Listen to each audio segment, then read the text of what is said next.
How to write coherent, well developed, and relevant paragraphs in the body of an essay.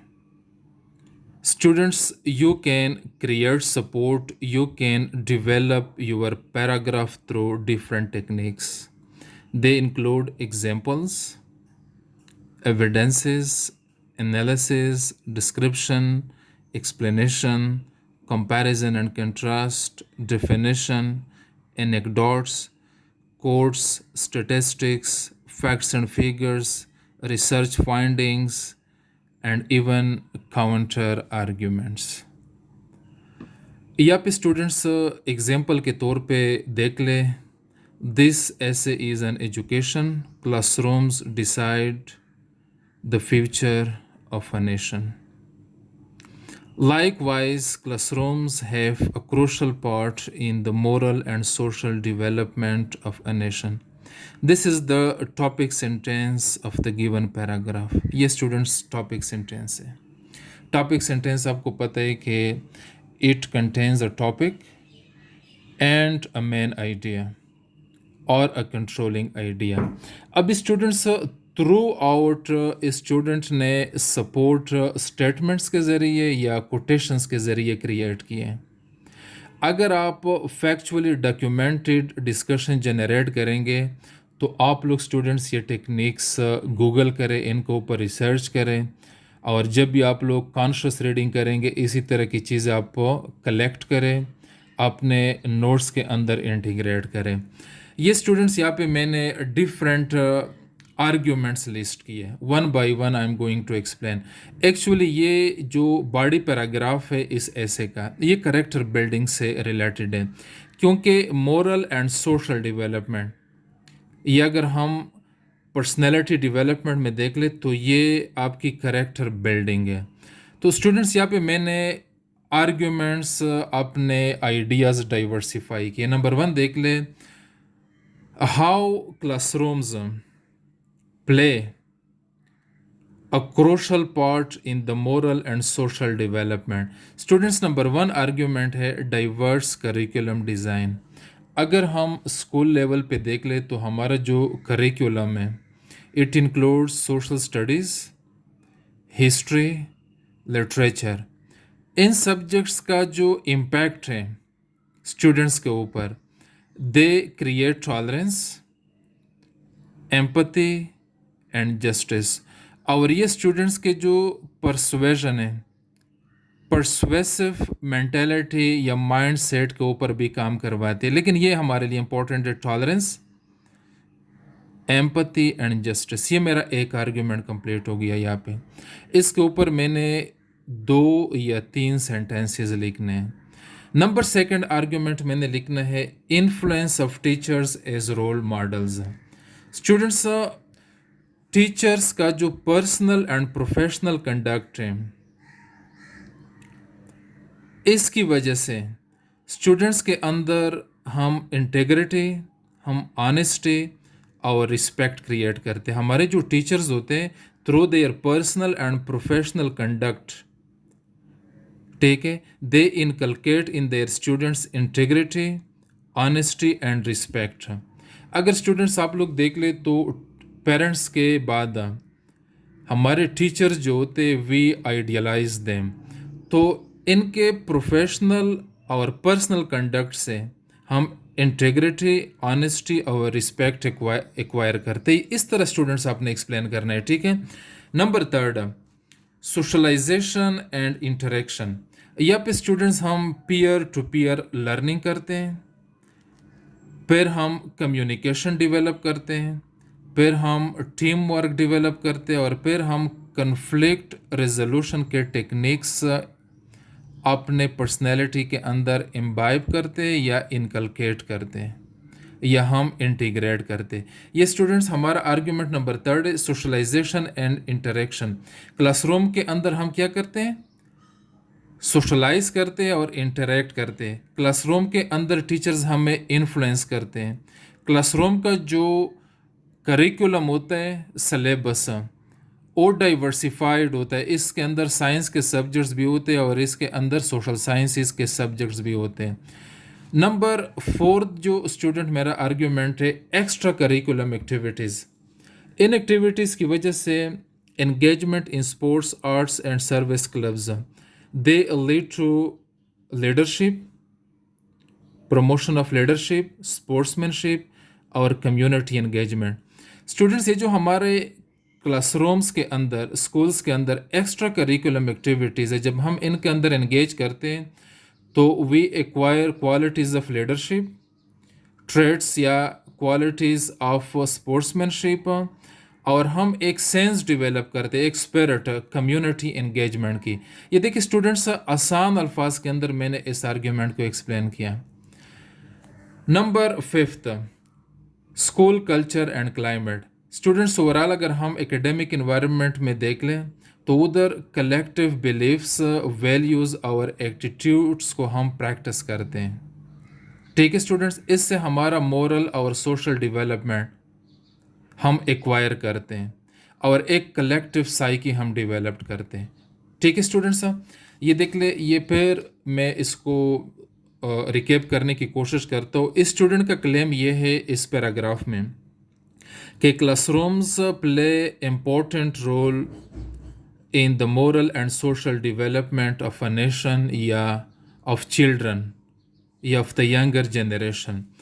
इस student ने सिर्फ quotation या expert के जो स्टेटमेंट्स थे इनके ज़रिए सपोर्ट क्रिएट की थी या डेवलपमेंट पैराग्राफ की। या फिर स्टूडेंट्स, मैंने पहला लिखा डाइवर्स करिकुलम डिज़ाइन, फिर इसको एक्सप्लेन भी किया, ये देख ले थोड़ा सा मैंने एक्सप्लेन भी किया। फिर influence of teachers and role models, फिर मैंने एक दो सेंटेंसेस के अंदर मैं एक्सप्लेन भी कर सकता हूँ। फिर सोशलाइजेशन एंड इंटरेक्शन, फिर एक्स्ट्रा करिकुलम एक्टिविटीज़, और फिर स्कूल कल्चर एंड क्लाइमेट।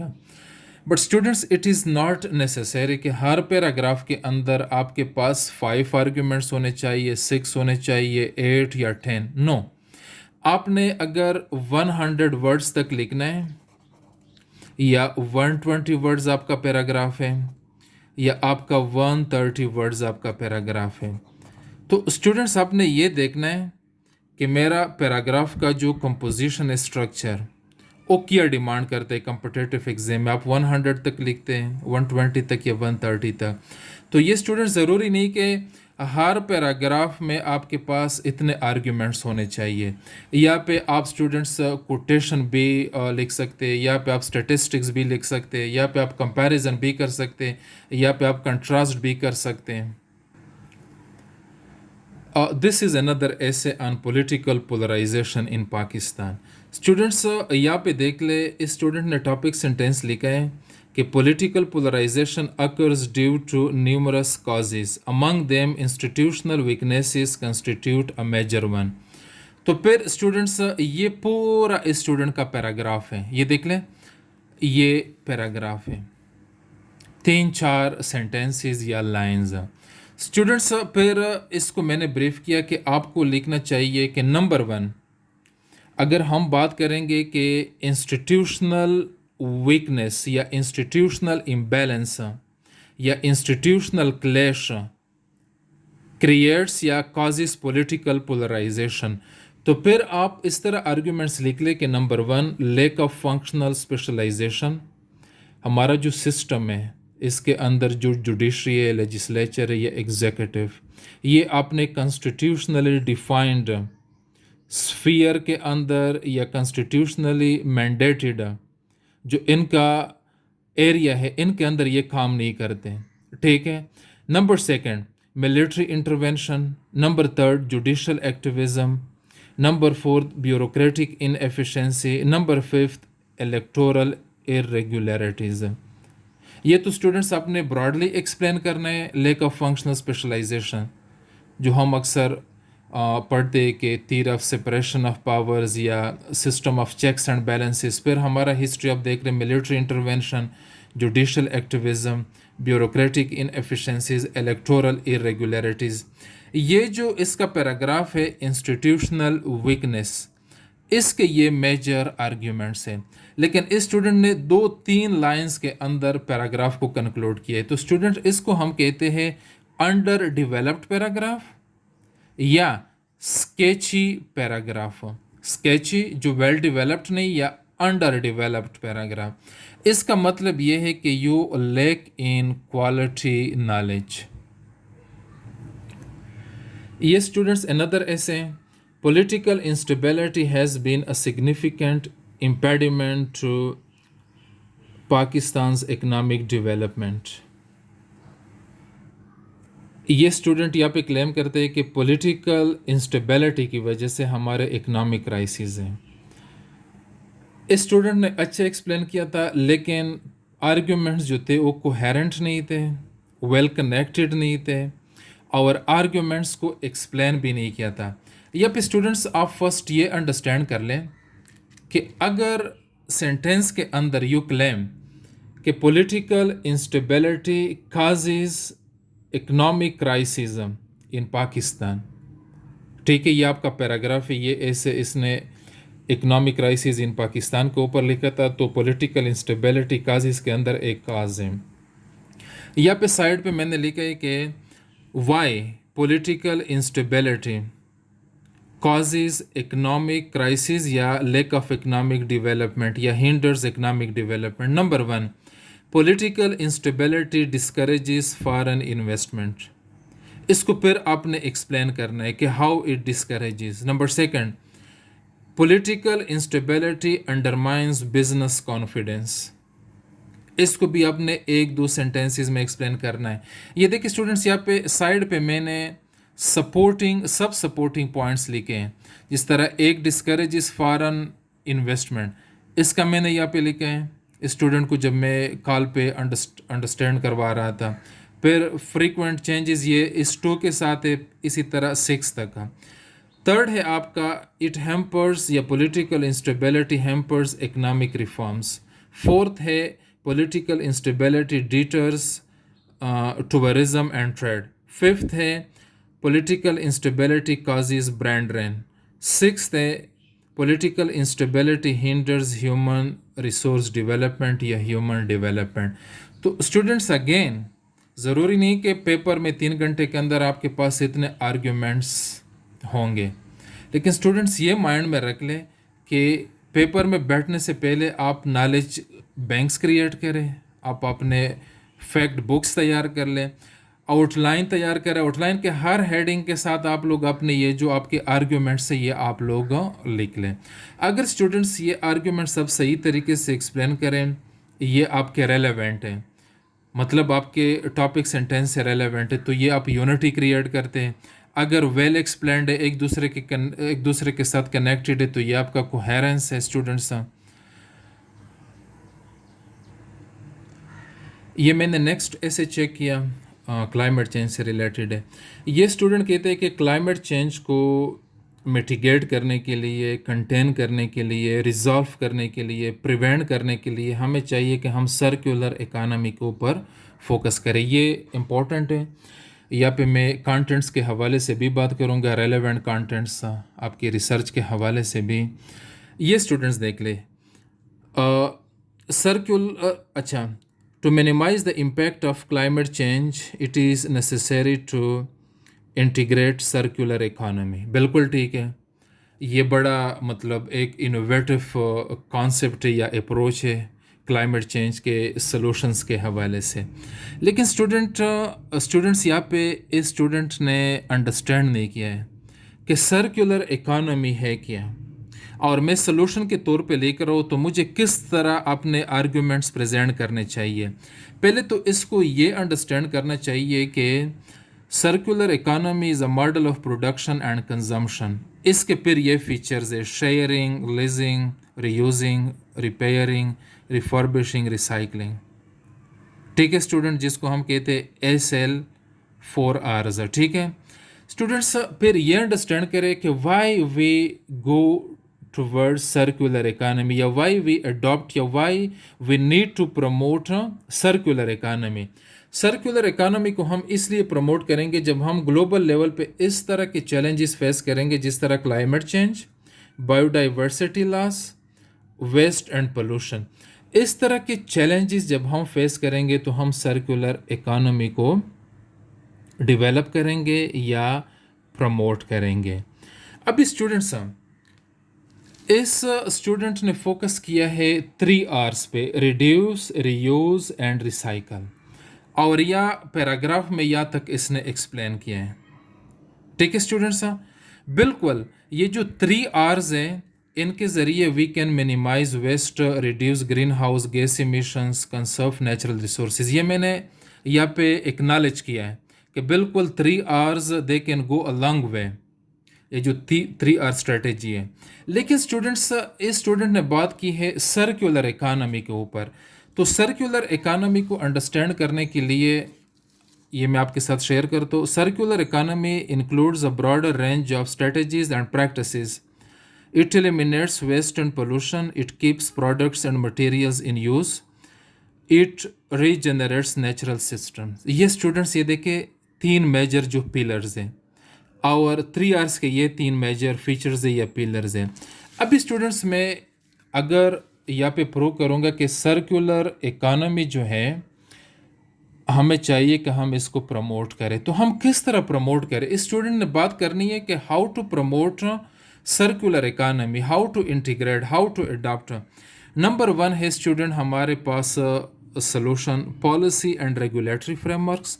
पहले तो हम फेडरल लेवल पे और प्रोविंशियल लेवल्स पे एक पॉलिसी के ज़रिए इस चीज़ को हम प्रमोट करें, इस चीज़ को हम इस्टेब्लिश करें, आगे इसके ऊपर हम काम करें। पॉलिसी एंड रेगुलेटरी फ्रेमवर्क्स ये हम फेडरल लेवल पे भी करेंगे और प्रोविंशियल लेवल्स पे भी। Number 2, investing in circular technologies. Students, अगर आप इस इकानमी को प्रमोट करेंगे तो आपके पास टेक्नोलॉजिकली गैजेट्स भी होने चाहिए, टेक्नोलॉजी भी आपको एक्वायर करनी चाहिए। ठीक है, जो भी रिलेटेड प्लांट्स है, जो भी इंडस्ट्रीज़ है, जो भी फैक्ट्रीज़ है, ये चीज़ important. Number 3, waste reduction and management. ये स्टूडेंट्स इंपॉर्टेंट है। अभी थर्ड हमारा आर्ग्यूमेंट इस पैराग्राफ का किया है, वेस्ट रिडक्शन एंड मैनेजमेंट। ये हमारा थर्ड आर्ग्यूमेंट है इस पैराग्राफ का। लेकिन इस स्टूडेंट ने सिर्फ एक ही आर्ग्यूमेंट यहाँ पे एक्सप्लेन किया है। ये जो 3 R's है, ये वेस्ट रिडक्शन एंड मैनेजमेंट का एक सब पॉइंट है। वेस्ट रिडक्शन एंड मैनेजमेंट के अंदर स्टूडेंट सिर्फ 3 R's वाला स्ट्रेटेजी हम यूज़ नहीं करते, यहाँ पे हम डिफरेंट टेक्निक्स यूज़ करते हैं। तो इन डिफरेंट टेक्निक्स में से एक जो हमारा टेक्निक है वो 3 R's वाला है। ठीक है, इस पॉइंट नंबर थर्ड आर्ग्यूमेंट जो है हमारा, इसके अंदर तकरीबन आपके 5 सब पॉइंट्स है। इन 5 सब पॉइंट्स में से एक पॉइंट आपका 3 R पॉलिसी या 3 R's पॉलिसी। तो स्टूडेंट्स, ये शैलो नॉलेज है। ठीक है, ये जो नॉलेज है ये चीपली अवेलेबल नॉलेज है और ये इनसफिशेंट अमाउंट ऑफ नॉलेज है। यहाँ पे ये नॉलेज कॉम्प्रिहेंसिव इंक्लूसिव नहीं है। नंबर 4 देख ले, bio based economy. Number 5 international cooperation. तो स्टूडेंट्स, इस सर्कुलर इकोनॉमी को प्रमोट करने के लिए हमारे पास कितने आर्ग्यूमेंट्स होने चाहिए? 1 से लेके 5 तक। ये तो मैंने यहाँ पे लिस्ट किया, और भी होंगे, लेकिन इस स्टूडेंट ने सिर्फ 3 R पे बात की है, और 3 R हमारे मेन आर्ग्यूमेंट थर्ड का एक सब पॉइंट है। इस थर्ड में हमारे पास 5-6 सब पॉइंट्स हैं, इनमें से सिर्फ एक पॉइंट 3 R's है। तो स्टूडेंट्स, ये माइंड में रख लें कि वेन एवर यू राइट, आप इस चीज़ को अंडरस्टैंड कर लें कि हर पैराग्राफ में मेरा एक टॉपिक सेंटेंस है, हर पैराग्राफ में टॉपिक सेंटेंस के सपोर्ट में मेरे सपोर्टिंग सेंटेंसेस हैं, हर पैराग्राफ में मेरा कंक्लूडिंग सेंटेंस है, और हर पैराग्राफ में मेरा लिंकिंग सेंटेंस है। इसके अंदर तो आप टॉपिक को आउटलाइन से इंट्रोड्यूस करेंगे स्टूडेंट्स, फिर इस टॉपिक को और इसके साथ जो आपने एक मेन आइडिया रिलेट किया टॉपिक सेंटेंस में, सपोर्टिंग सेंटेंसेस के ज़रिए आप सपोर्ट करेंगे, डेवलप करेंगे, फिर पूरे डिस्कशन को कंक्लूड करेंगे, और फिर नेक्स्ट पैराग्राफ की तरफ आप ट्रांजिशन करेंगे। ये स्टूडेंट्स बहुत ज़्यादा इम्पॉर्टेंट है। यहाँ पे जो मैंने आप लोगों के साथ टेक्निक्स शेयर किए, 12 टेक्निक्स हैं, ये टेक्निक्स के ऊपर आप काम कर ले। जहाँ पे भी आपको examples, evidences, analysis, description, explanation, comparison and contrast, definition, anecdotes, ये चीज़ें रिसर्च फाइंडिंग्स तक या काउंटर आर्ग्यूमेंट्स आपको नज़र आए, दे कंस्टिट्यूट योर सपोर्ट। इसके बेस पे फिर you will be able to write well developed paragraphs.